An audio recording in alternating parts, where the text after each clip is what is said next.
අර පෙට්ටියක් ඇතුළේ ඉද්දී ඉන්දිවි බොට්ටු මේ දෙකේ ෂොට් යන්නේ නැද්ද ඔය? එනවා. දැක්කේ නෑ. ෂොප් එක ගා ඇතුලේ.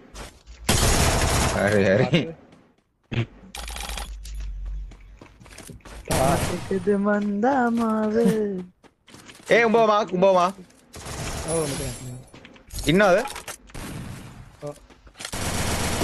උඩ දෙය සාවන්නේ ගන්න.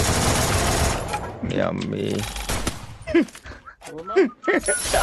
ඔබාගෙන මැරෙන්නේ.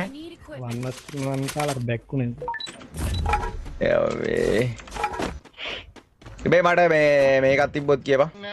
හැබැයි මෙහෙමයි ඉතින් රෙස්පෙක්ට් මචං රෙස්පෙක්ට් ලයිව් නොබලා මචං ගේම් ප්ලේ එකේ මචං ගැහුවා නම් අන්න රෙස්පෙක්ට් ඈ. නැත්තම් ඉතින් අමතනවා ඉතින් ආයේ හොඳ එකකින් ඈ.